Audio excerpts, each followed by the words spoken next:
the NBA as well. Without Steph Curry, what will the Warriors look like? Can't fake desperation. Minnesota's got to have it. Steph Curry out with a hamstring injury. Minnesota jumped them early. They scored the first 13 of the game, and off the Naz Reid miss, Anthony Edwards, all three of these. Timberwolves up 16. Then Ant. No one stopping ball. 29-15 after the first quarter. Second quarter, Reid and Draymond, and Reid's down on the ground. And take another look, you'll see that Green ends up getting a technical, his 5th of the postseason, 2 away from a 1-game suspension.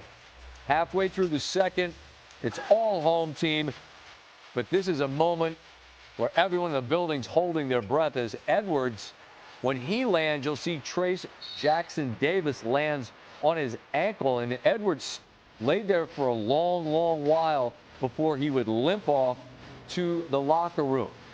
Under 2 to go in the half, Julius Randle, lefty 3 from the top of the key, and Minnesota had the lead at the half. The question was, would they have Ant in the second?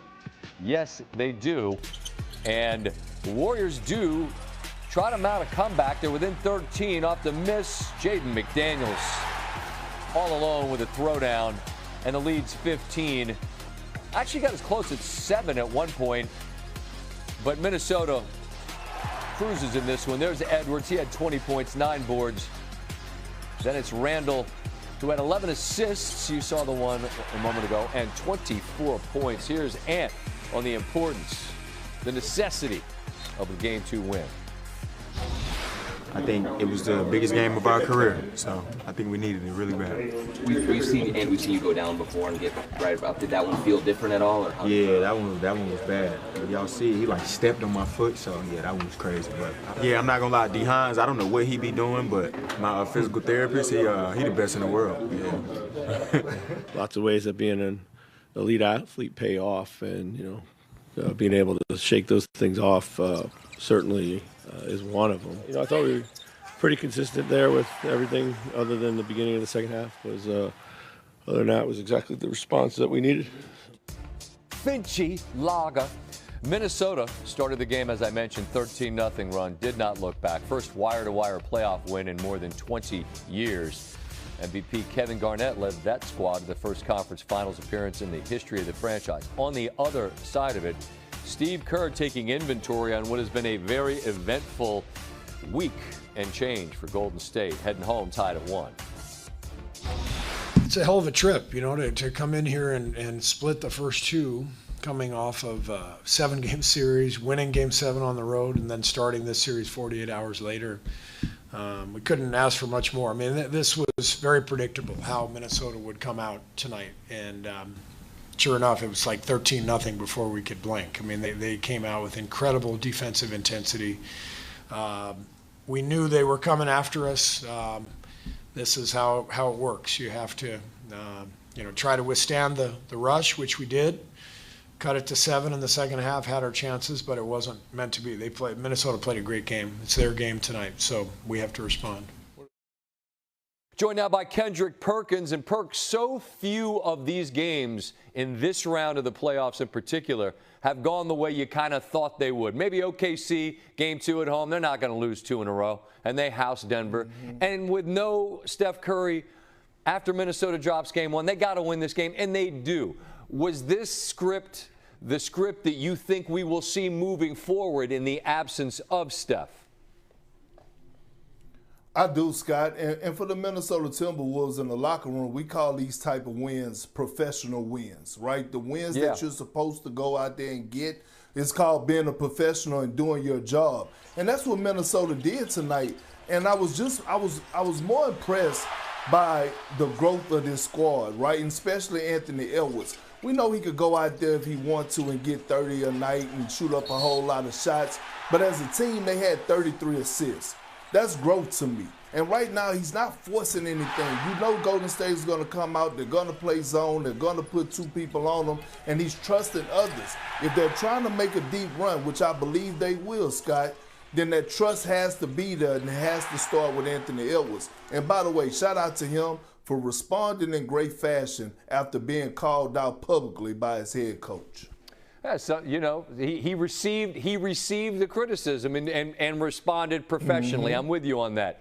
As I'm watching this game, Perk, I'm talking to one of my boys who's a very sharp basketball viewer, and he said, why is Jimmy Butler so passive?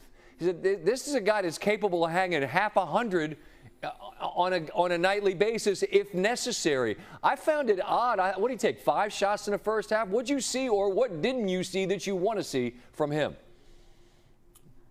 Well, it's the line that LeBron James told Luka. He told him, don't fit in, fit out.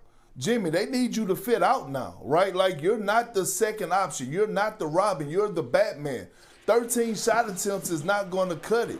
Minimum 20 shot attempts, right? Like, going into this game. And that has to be a message delivered from Steve Kerr and Draymond Green. In order for them to stay afloat, if Steph Curry returns or when he returns, Jimmy is going to have to be aggressive. I love when he's a point forward, you know, when they're clicking on all cylinders.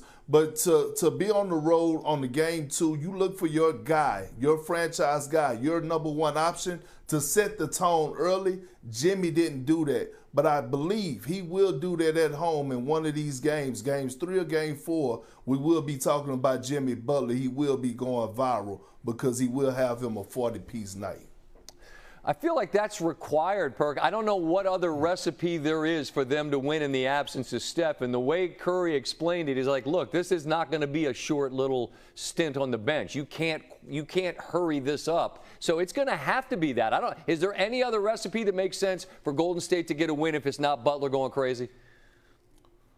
Well, I mean, look, you saw a bright spot out of Jonathan Kuminga tonight.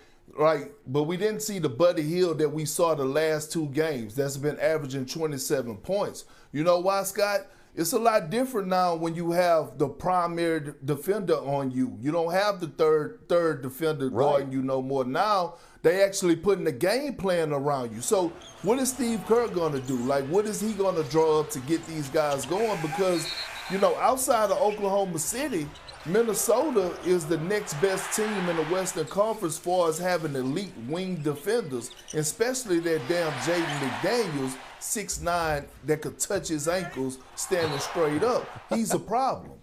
Yeah, you talked about his growth. This is a man who's grown both literally and figuratively. The man's grown a couple of inches since he got to the league. He is a problem for sure. All right, Minnesota gets the get-right game. The series shifts out west for the weekend. Perk, appreciate your time. We'll talk again soon, okay? Appreciate you, Scott. Thanks for having me.